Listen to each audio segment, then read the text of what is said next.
बदलापुरात 4 वर्षीय अल्पवयीन मुलीवरती पुन्हा एकदा लैंगिक अत्याचार झाल्याने बदलापूर हे हादरलेले आहे। आताच विधान परिषदेच्या उपसभापती नीलम गोरे यांनी बदलापूर पोलीस ठाण्यात भेट दिलेली आहे।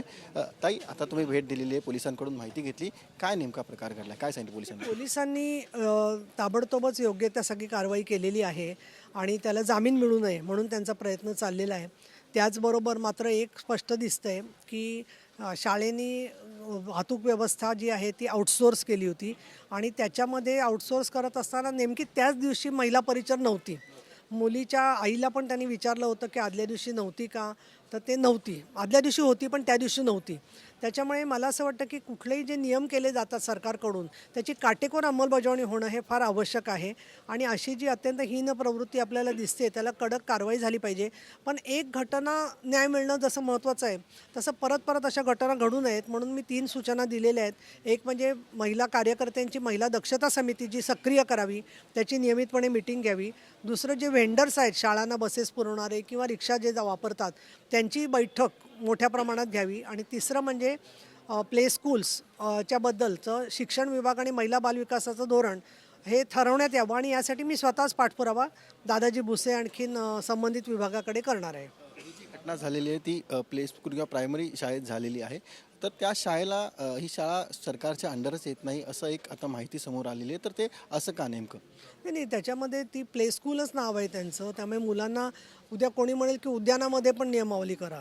त्यामुळे उद्यानं कशी सार्वजनिक असतात पण या खाजगी जागा आहेत आणि केवळ खेळण्यासाठी म्हणून जर का मुलं येत असतील तर ती शिक्षण त्यांचं काय होते, तिथे परीक्षा नाही आहे, त्यांना साधारण हातवारी करून त्यामुळे थोडंसं तज्ज्ञांशी बोलून ठरवायला पाहिजे किंवा इतर देशांमध्ये इतर राज्यांमध्ये काय याच्याबद्दलचं धोरण आहे याचा अभ्यास करून निर्णय घ्यावा लागेल, पण तो घेतला पाहिजे असं मला वाटतं स्वतःला। शाळेची व्हॅन होती ती शाळेने आउटसोर्स केलेली होती, मात्र लहान मुलं त्यातून प्रवास करतात, त्यामुळे एक महिला परिचारिका त्यात असणं हे अपेक्षित होतं। कुठे शाळेकडून हलगर्जीपणा झाला असं वाटतं? निश्चितपणे शाळेकडून हलगर्जीपणा झालेला आहे, तो जाणीवपूर्वक नसेल एखाद्या वेळेस, कारण तो त्यांचा काही एम्प्लॉई नव्हता, पण त्यांच्याकडून जो हलगर्जीपणा झाला की परिचर नसताना त्यांनी त्या मुलांना जाऊ दिलं आणि बरोबर ती मुलगीला एकटी ठेवली त्याने, म्हणजे आसपासच्या सुद्धा कोणाच्या मुलांच्या पालकांना लक्षात आलं नाही की अशा पद्धतीने या मुलीवरती गैरप्रकार होऊ शकतो।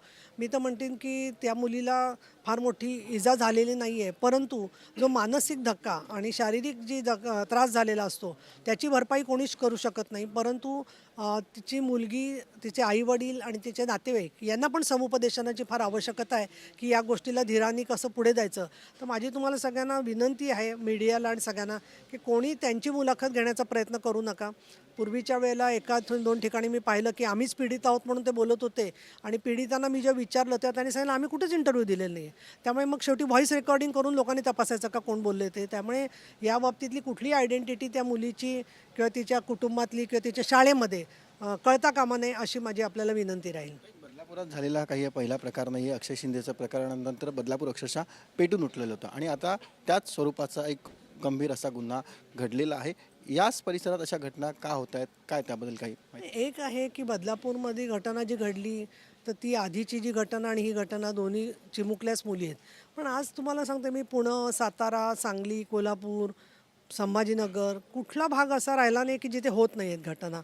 पण इथे सर्वसामान्य मुली एक वयाने मोठ्या जाणाऱ्या चालत असतील तर त्यांची छेडछाड झाली तर त्याची एक चर्चा होते, माहिती होते, पण इथे शाळेतल्या या मुली अश्राप आहेत, ते एकदम बोलू शकत नाही। त्याच्यामुळे पालकांना खूप धक्का बसतोय की आमच्या मुलींना अशा प्रकारने, मी पण एक आई आहे, तर अशा वेळेला आपली मुलगी सुरक्षित नाही या कल्पनेने कुणी कुटुंब 2 मिनटं शांतपणे विचारही करू शकत नाही, त्यामुळे धास्तावल्यासारखी थोडी मनस्थिती झाली आहे। पण याला एक कारण असं पण आहे की आपणच नियंत्रणाच्या ज्या सगळ्या यंत्रणा आहेत काटेकोर अशा अंमलबजावणीच्या, त्यात जर का कठोर केल्या तर आपोआपच याच्यावरती उत्तर मिळणार आहे। त्यामुळे आपणच शाळांना आणखीन पालकांना आणखीन खास करून पोलिसांची मदत घेऊन आपल्याला कशा प्रकारे हे सुरक्षित वातावरण करता येईल असं सगळ्यांनी मिळून करायचं काम आहे असं मला वाटतं। शेवटचा प्रश्न, या प्रकरणामध्ये आरोपीला कडक शिक्षा व्हावी आणि तात्काळ त्याचा जामीन होणे या संदर्भात तुम्ही काही पोलिसांना निर्देश दिलेत का? नाही, पोलीस त्यांचं काम करतायत, परंतु सन्माननीय एकनाथजी शिंदे यांची आज सकाळी पत्रकार परिषद झाली, त्यावेळेलाही मी स्वतः होते आणि त्यावेळेलाही त्यांना विचारणा केली मीडियाने की या संदर्भात तुम्ही काय करणार। तेव्हा त्यांनी सांगितलं की बदलापूरच्या आधीच्या घटनेमध्ये जसे आम्ही पूर्णपणे ताकदीने त्या कुटुंबाच्या पाठीमागे उभे होतो, तसं कुठल्याही महिला अत्याचाराच्या घटनेमध्ये, कुठल्याही बालिकांवरच्या अत्याचाराच्या घटनेमध्ये आम्ही बरोबर आहोत आणि आम्ही सर्व शक्तिनिशी याच्यामध्ये मुलीला न्याय मिळवून देण्याचा करण्यासाठी सरकार पाठीशी खंबीरपणे उभं आहे हे त्यांनी सांगितलेलं आहे. ही एक खूप मोठा दिलासा आहे असं मला वाटतं आणि मला तर वाटत नाही कोणी आरोपीच्या बाजूनी इथे वकीलपत्रसुद्धा घेईल म्हणून. पण कोणी घेतलं वकीलपत्र तर त्या वकिलांची यादी तुम्ही करून ठेवा. उद्या त्यांना अजून कुठली मोठं पदं मिळू नयेत म्हणून सुद्धा आपण प्रयत्न करू शकतो. त्या विधान परिषदेच्या उपसभापती नीलम गोरे त्यांनी आताच बदलापूर पोलीस स्टेशनला भेट दिलेली आहे आणि आरोपीला कुठच्याही प्रकारे त्याला कडक शिक्षा होईल या संदर्भात त्यांनी पोलीस स्टेशनला निर्देश देखील दिलेले आहेत. व्हिडिओ जर्नलिस्ट अजित कदमसह सचिन गाड, एबीपी माझा, मुंबई. एबीपी माझा, उघडा डोळे बघा नीट.